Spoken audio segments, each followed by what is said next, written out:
네, 이렇게 최근 고환율 흐름이 이어지면서 정부도 환율 안정을 위한 전방위 대응에 나섰습니다. 정책 수단을 총동원한다는 방침인데요. 최재민 YTN 해설위원과 함께 이야기 나눠보겠습니다. 어서 오십시오. 네. 자, 그래도 오늘 환율은 소폭 내린 채 마감을 했습니다. 내렸다라고 표현하기는 좀 그런데 예. 일단은 개장대에는 좀 오른 상태로 한 2원 가량 오른 상태로 이제 시작이 됐고요. 예. 등락을 거듭하다가 결국 0.7원 내린 1,464원 90전에 마감을 했습니다. 예. 환율이 이렇게 이제 좀처럼 내려갈 기미를 보이지 않고 있는데 이달 3일 1,431원 30전과 이제 비교를 해도 네. 한 30원 이상 지금 굉장히 오른 금액이고요. 미국 정부 셧다운 해제 이후에 달러 인덱스가 하락을 하고 국내 증시는 반등했음에도 원화 가치는 4월 이후에 이제 최저 수준을 기록을 하고 있습니다. 네. 이런 움직임은 미국과의 금리차 축소와 반도체 수출 호조 같은 기본적인 펀더멘털과는 괴리가 이제 벌어진 상황이고요. 시장의 이제 불확실성이 제거되면 안정되던 통상적인 외환 시장과는 정반대의 움직임이 나타나고 있다고 보시면 되겠습니다. 네.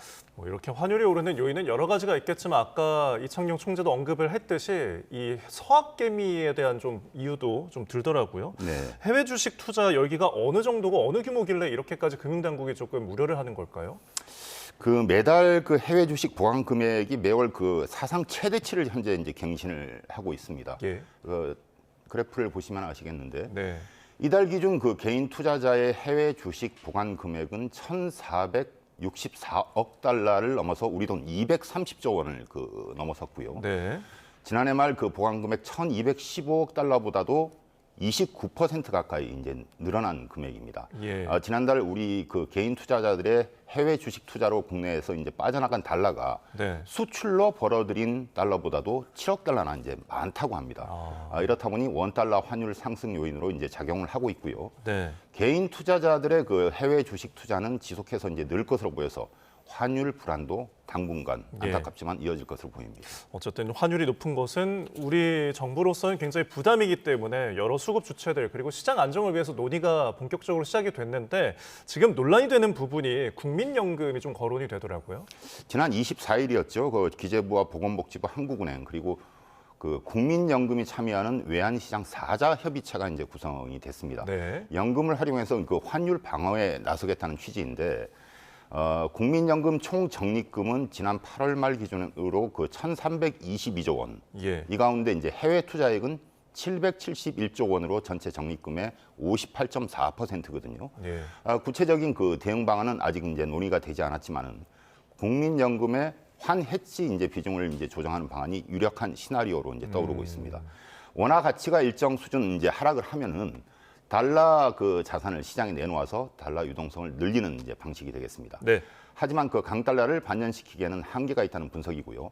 9월 기준 국내 거주자의 해외 증권 순투자 규모가 이제 1,000억 달러에 육박을 하고 외국인 유입액은 300억 달러에도 미치지 못하는 상황이기 때문에 무려 3배 차이가 나고 있는 상황입니다. 예.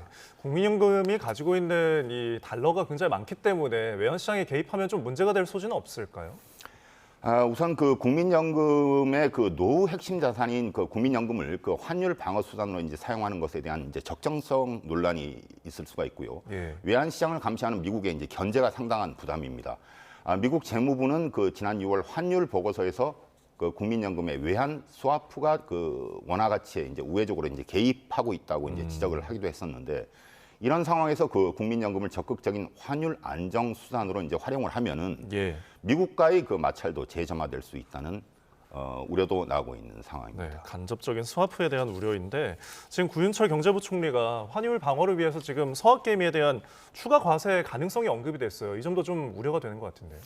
현재 해외 주식을 팔아서 이제 연간 250만 원이 넘는 이제 수익을 내면요. 예. 지방소득세를 포함을 해서 이제 22%의 양도소득세를 이제 내고 있습니다.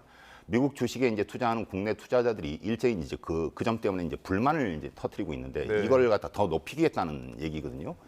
국내 증시의 매력이 상대적으로 낮거나 성장성이 부족하다고 느끼기 때문에 발생하는 근본적인 문제인데 이걸 이제 인위적으로 해결하려 한다는 거고요. 네. 이 문제는 정부가 외환 시장에 개입하고 있다는 명백한 이제 증거가 될 수도 있다는 점입니다.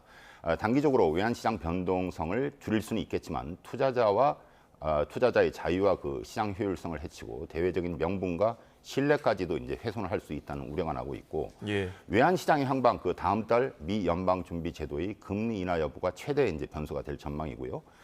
국내 이제 투자를 이제 늘릴 수 있는 근본적인 대책 마련이 필요한 시점이라고 볼 수가 있겠습니다. 알겠습니다. 고환율에 따른 대응 부분들을 좀 짚어봤습니다. 지금까지 최저민 YTN 해설위원과 함께했습니다. 고맙습니다.